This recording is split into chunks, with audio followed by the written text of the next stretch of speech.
Cuéntanos un poco de tu infancia. ¿Cómo era tu infancia, Víctor? No, mira que mi infancia era una infancia muy, muy agradecida. Como te digo, yo era el niño consentido, al que todo le daban, al que sobreprotegían, al que no dejaban salir mucho a la calle, el que estudiaba en el mejor colegio del sector y muchas cosas de esas.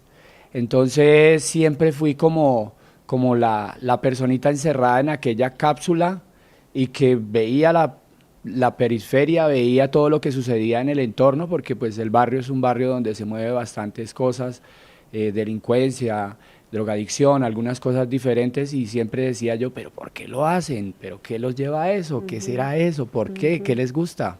Ujú. ¿En qué momento tu vida cambia? Mi vida cambia más o menos entre los 12 y 13 años, Plena adolescencia. plena adolescencia o inicio de adolescencia, cuando tomo la decisión de hacer parte del grupito del colegio, de los que no se comportan bien, de los que no hacen lo bueno, de los que quieren siempre llamar la atención de una manera diferente, sin saber que lo que estaba haciendo era un daño para mi vida. ¿Y cómo llegas a ese grupo de amigos?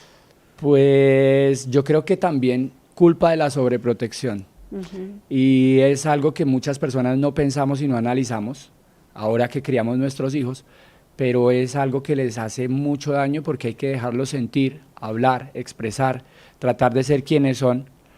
Y yo empiezo a ser parte de ese grupo porque, como te decía, desde adentro de mi casa, donde me sentía encapsulado por lo sobreprotegido, yo decía, pero ellos ¿por qué hacen esas cosas? ¿Por qué se comportan de esa manera? ¿Por qué se manejan así? Pues, entonces yo quería como tratar de evidenciar y probar qué era lo que se sentía con esa forma de pensar y de ser. ¿Qué hacían esos amigos que hiciste en aquel entonces en el colegio? Inicialmente, todo lo contrario a lo que tenía que ser la buena conducta de la disciplina, eso sí.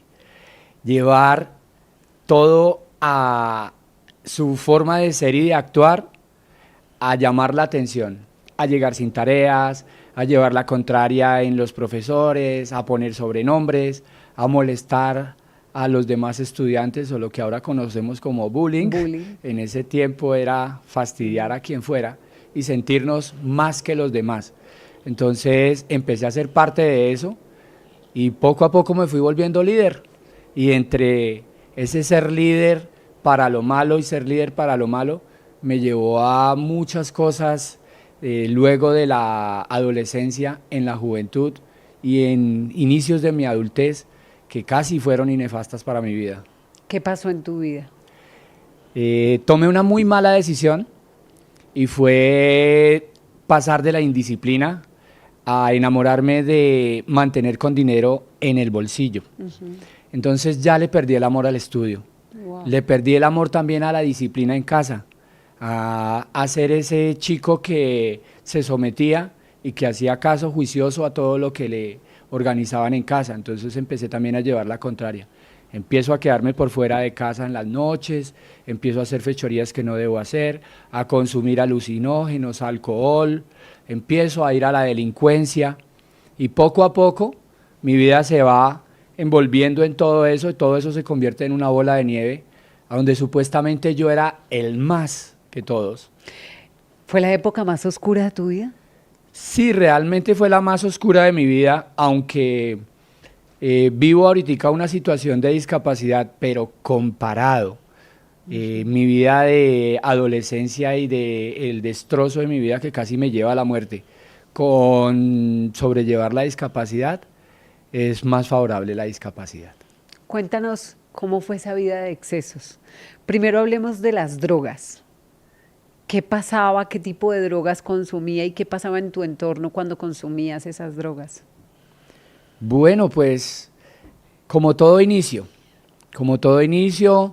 el cigarrillo, ya con el consumo de cigarrillos ya empieza uno a sentirse diferente y a sentirse uno eh, muy agraciado.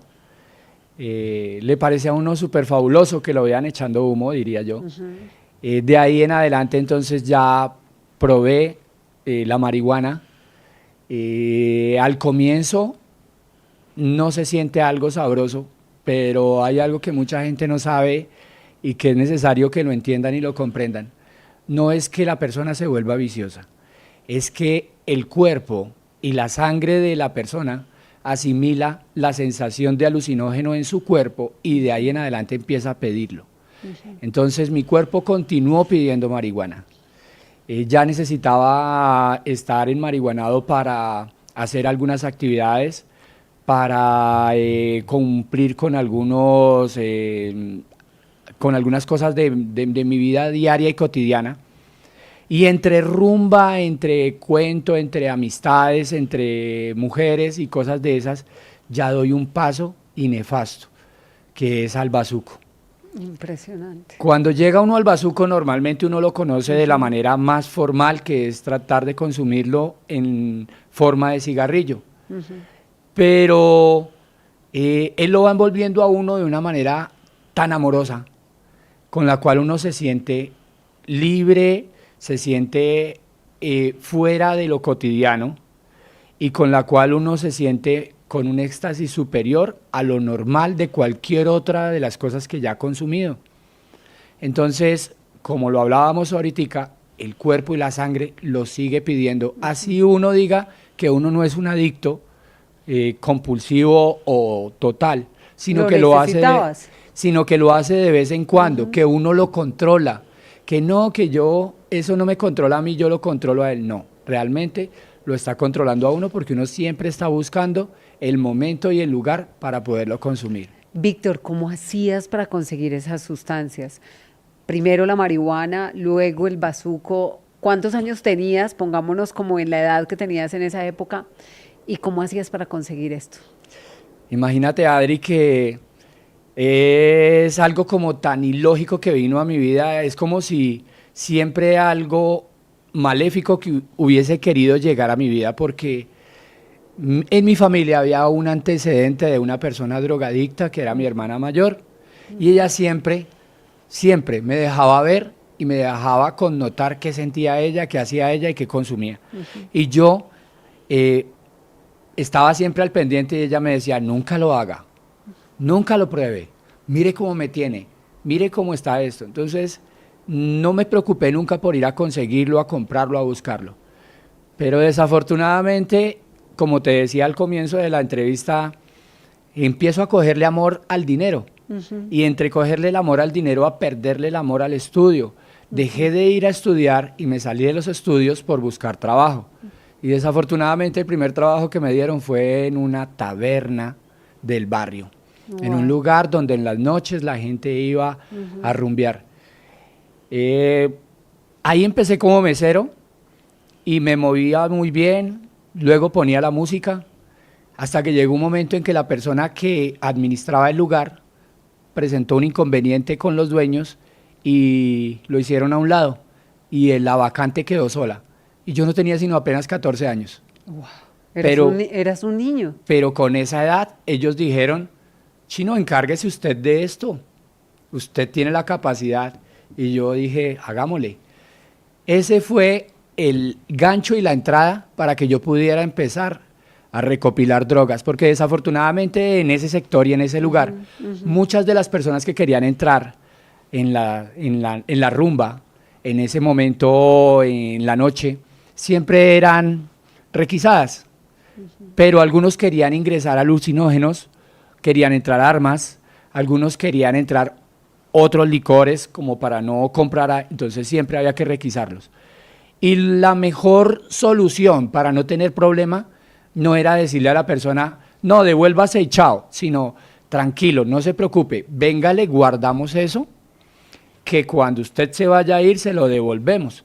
Es para que usted no me vaya a consumir adentro, para que no me vaya a formar ningún problema. Le tengo aquí su arma para que no me vaya a hacer estragos aquí adentro. Cuando se vaya a ir, se le devuelvo.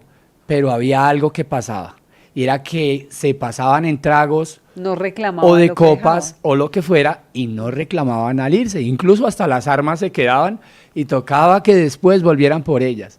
Entonces tuve yo el acceso total para eso, hasta que llegó el día en el que yo mismo, solito, sin que nadie me obligara ni nada de eso, quisiera probar.